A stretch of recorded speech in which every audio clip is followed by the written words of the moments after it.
Bonjour, bienvenue à tous. Je vous propose aujourd'hui une méditation sur le texte de l'Évangile selon Matthieu au chapitre 2. Et je vais en lire une partie. On se trouve après la visite des mages. Vous savez que les mages viennent voir Hérode au palais. Ils lui demandent où est né le roi des Juifs. Puis ils vont à Bethléem, trouvent l'enfant, lui apportent leurs cadeaux et repartent. Quand les sages sont partis, l'ange du Seigneur se montre à Joseph dans un rêve. L'ange lui dit « Lève-toi, prends avec toi l'enfant et sa mère. Pars vite pour l'Égypte, reste là-bas, je te dirai quand tu dois revenir. » En effet, Hérode va chercher l'enfant pour le faire mourir.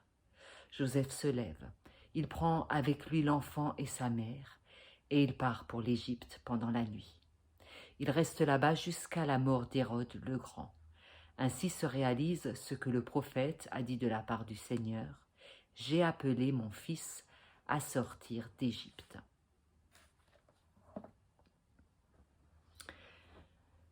J'ai un souvenir assez net du pasteur de ma jeunesse qui, pendant une séance de catéchisme, nous parlait des martyrs des premiers chrétiens au tout début de l'ère.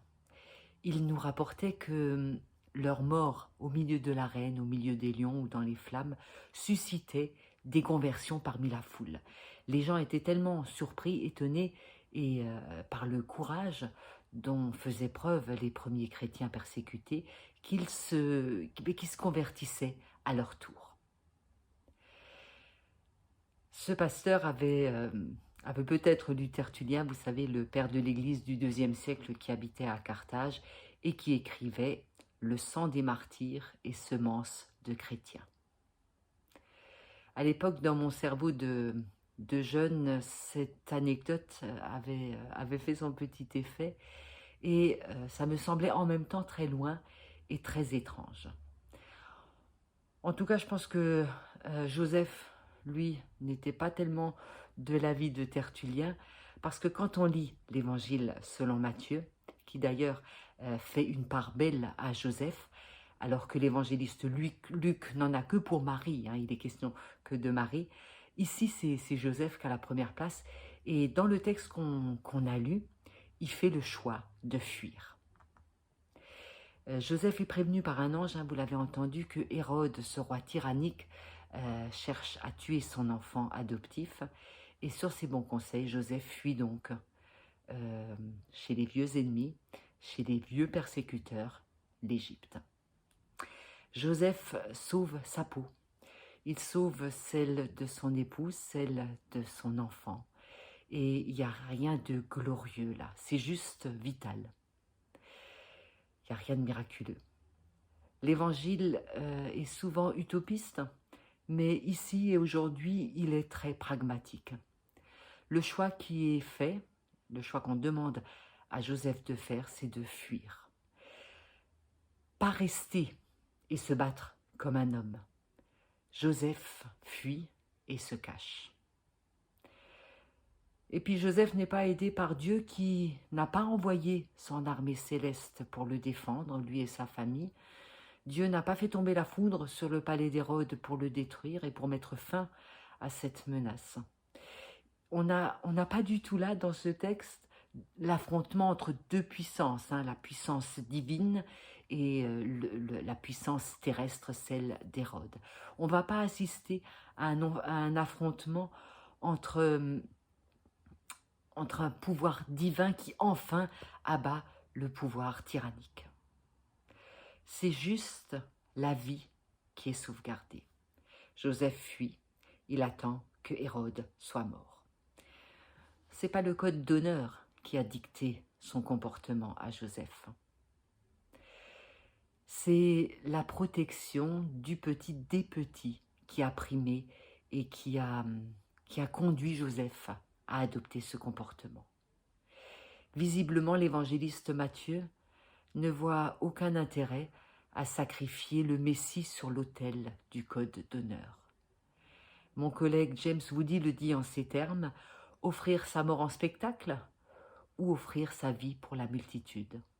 l'esprit de sacrifice qui consiste à s'exposer mortellement au danger n'est pas l'affaire de l'Évangile, qui s'évertue à ouvrir tous les chemins possibles pour prendre soin des personnes et leur permettre de s'épanouir.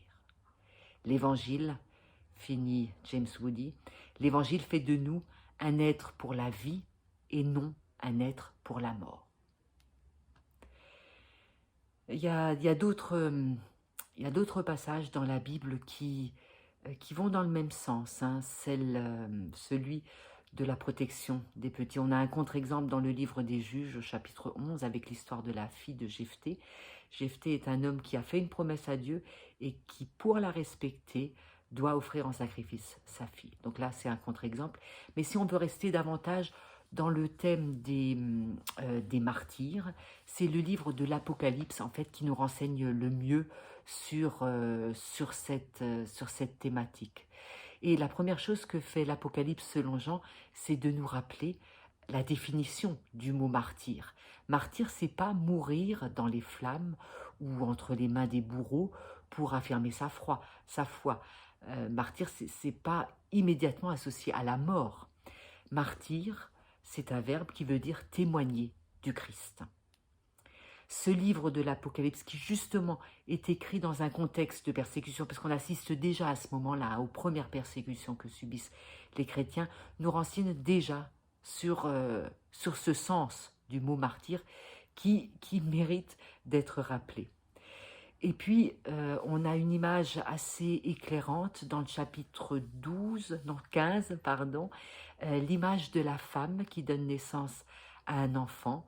L'enfant est emporté au ciel pour être protégé parce que le dragon veut le manger. Et la femme, quant à elle, fuit, elle aussi, au désert où elle est en sécurité. Face au danger, l'Apocalypse de Jean n'encourage jamais à la mort, au suicide en quelque sorte. Elle n'encourage jamais à se jeter dans la gueule du loup, des lions en l'occurrence, mais à témoigner. C'est le sens premier du mot martyr, et c'est bien comme ça que le Jean de l'Apocalypse nous le présente. Imaginons un moment que Joseph ait eu les moyens matériels de s'opposer à Hérode, hein, qu'il ait eu sa propre armée, que Dieu lui soit venu en aide, peu importe. Imaginons que cet affrontement ait eu lieu. Alors il y aurait eu des pertes, d'un côté comme de l'autre.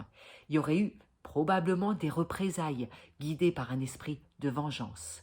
Quand Joseph fait le choix de partir, de se cacher avec sa famille en Égypte, il fuit, mais de manière assez étonnante, il se met à l'abri lui, mais il met aussi à l'abri son adversaire. Il le protège, lui aussi, malgré lui en quelque sorte, des conséquences néfastes et désastreuses que cet affrontement aurait eu de manière inévitable. Alors oui, Joseph a fui, mais souvenez-vous, la Bible elle-même le dit dans le livre de l'Ecclésiaste, « Mieux vaut être un chien vivant qu'un lion mort ». Quand on sait que les Méditerranéens ne sont pas vraiment copains des chiens, on mesure un peu la portée de cette parole. Autrement dit, et pour en revenir au début de cette prédication, la question mérite d'être posée. Quel est le bénéfice de mourir au champ d'honneur? Comment est-ce qu'on continue à témoigner, à défendre ses valeurs une fois qu'on est mort? Et concernant Jésus, qu'est-ce que Jésus aurait sauvé s'il était mort au bout de quelques jours? Comment aurait-il pu être le Messie? Et pour en revenir aux exemples pris tout au début, en quoi les personnes qui se sont converties au christianisme en voyant les chrétiens être dévorés par les lions, en quoi est-ce que ça nous enrichit? À quoi ces personnes se sont-elles converties? Est-ce qu'elles se sont converties à une religion qui encourage la pulsion de la mort? Est-ce qu'elles se sont converties à une foi qui les pousse dans les bras de leur bourreau pour rejoindre plus vite un paradis hypothétique? En réalité, le témoignage de ces personnes ne m'inspire pas beaucoup, le témoignage de ces martyrs, ou en tout cas des personnes qui se sont converties à cause des martyrs, ne me rend pas plus intelligente, ça ne me rend pas plus charitable, ça ne me rend pas plus aimante. Et surtout, ça ne m'aide pas à découvrir le visage de Dieu tel que nous l'a révélé Jésus-Christ. Jésus-Christ a toujours pris l'option diamétralement opposée au sacrifice de soi, à cette foi vécue de manière fanatique qui pousse aux extrêmes.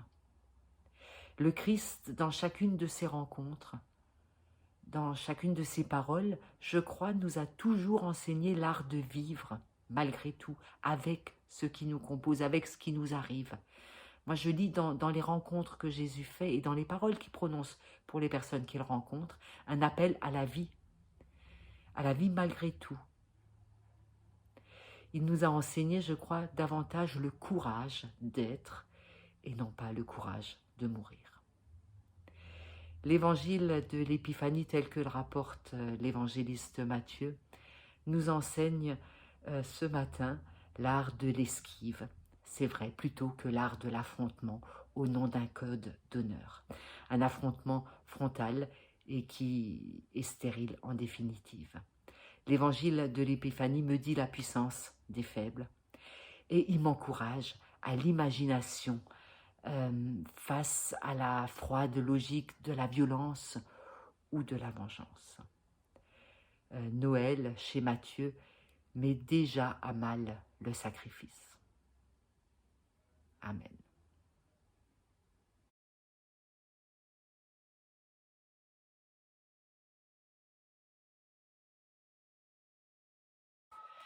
Je vous propose de prier ensemble. Seigneur, nous te prions pour tous ceux qui prient aujourd'hui, pour nos frères en la foi, connus et inconnus, pour tous ceux qui te prient dans la joie, comme pour ceux qui s'adressent à toi dans la souffrance et l'angoisse. Notre prière rejoint la leur et monte vers toi, dans un élan de confiance et de reconnaissance. Seigneur, nous te prions pour tous ceux qui ne te prient plus et qui pourtant te connaissent et ont autrefois prié. Pour ceux qu'une souffrance a révoltés ou que le bonheur matériel a isolé. Pour ceux qui ne peuvent plus te prier, notre prière monte vers toi, ô Dieu. Seigneur, nous te prions pour tous ceux qui n'ont jamais entendu parler de l'Évangile, pour ceux qui vivent dans l'insouciance et pour ceux qui souffrent silencieusement dans leur nuit intérieure. Pour eux tous, notre prière monte vers toi. Amen. Je vous souhaite un très bon dimanche et je vous dis à bientôt.